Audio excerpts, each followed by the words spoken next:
एक बूढ़े शख्स के साथ एक नौजवान खूबसूरत औरत ने शादी क्यों की? फिर उस लड़की ने बूढ़े शौहर को नींद की दवाई क्यों खिलाई? सुहागरात में दुल्हन शमा सज धज कर तैयार होकर बेड पर बैठी हुई थी। अचानक उसकी नजर टेबल पर पड़ी हुई मिठाई और दूध पर पड़ती है।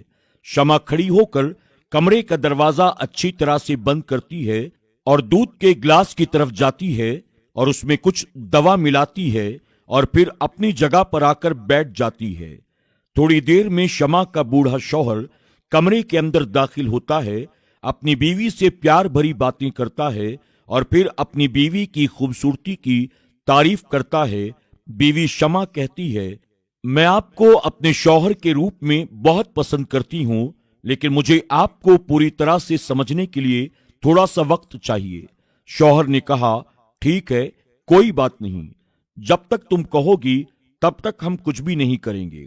तुम्हें जितना वक्त चाहिए उतना ले लो। शमा ने अपने बूढ़े शौहर को दूध का ग्लास पकड़ा दिया और कहा कि आप दूध पी लीजिए, और हां, मेरी मोहब्बत की खातिर आपको पूरा ग्लास पीना होगा। शौहर ने खुशी खुशी वो सारा दूध पी लिया और दूध पीकर सोने की तैयारी करने लगा।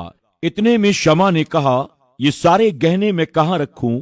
शौहर ने अपनी तिजोरी की चाबी देते हुए कहा, तुम सारे गहने ले जाकर तिजोरी के अंदर रख देना, और ये कहकर वो सो गया। तभी शमा अपने मोबाइल को चेक करती है। उसने देखा कि उसके आशिक के बहुत सारे मैसेजेस आए हुए थे। वो शमा से जानना चाहता था कि आखिर उसे और कितना इंतजार करना पड़ेगा, वो कब तक बाहर आएगी। शमा ने जवाब दिया, वो 1 घंटे में उसे बाहर मिलेगी। शमा ने झट से सारे गहने उतारे, अपने शौहर की तिजोरी को खोला, उसमें मौजूद गहने और पैसे एक बैग के अंदर डाले और वहां से चुपचाप वो निकल गई और सीधा अपने आशिक के पास पहुंच गई, जो घर के बाहर छुपा उसका इंतजार कर रहा था। सुबह होते ही शमा और उसके आशिक ने सारे पैसे और गहने जमा किए। शमा के आशिक ने देखा कि शमा इस बार तो बहुत ज्यादा पैसे और गहने लेकर आई है। ये देखकर उसकी नीयत खराब हो जाती है।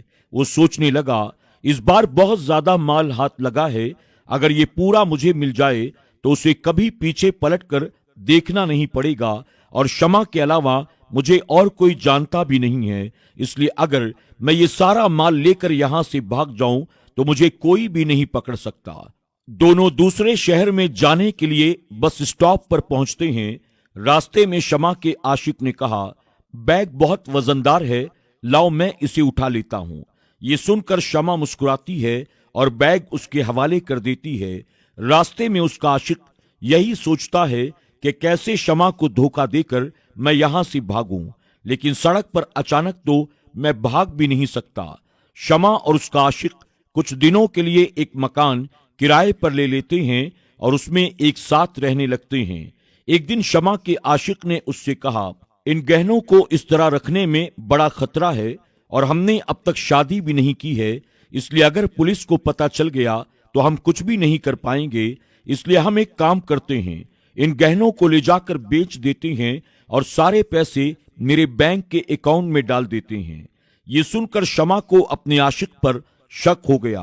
उसने कहा, ठीक है, हम गहने बेच देते हैं और जो भी रकम मिले वो हम दोनों के जॉइंट अकाउंट में डाल देते हैं।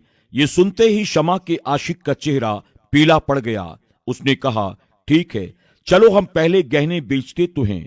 गहने बेचने के बाद दोनों वापस घर जा रहे थे।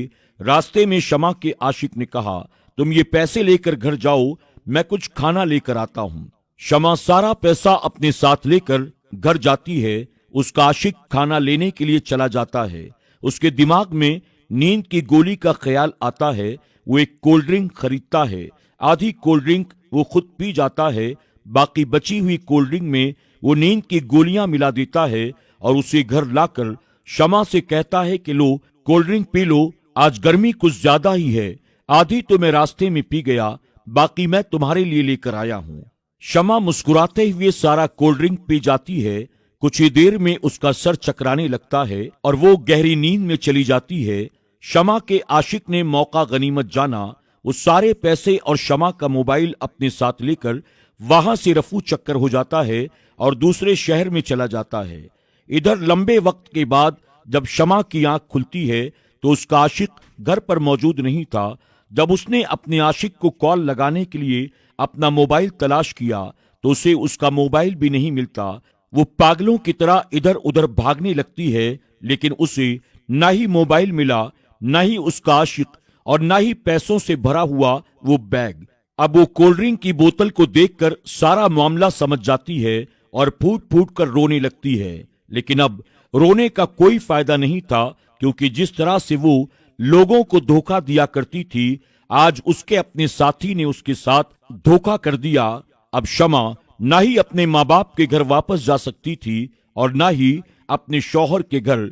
अब शमा की पोजीशन धोबी के कुत्ते की तरह थी, न घर की न घाट की।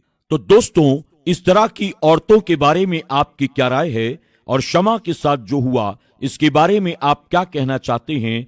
कमेंट बॉक्स में जाकर हमें जरूर बताएं। और ऐसी ही कोई कहानी अगर आप भी जानते हो तो हमारे साथ शेयर करना न भूलें।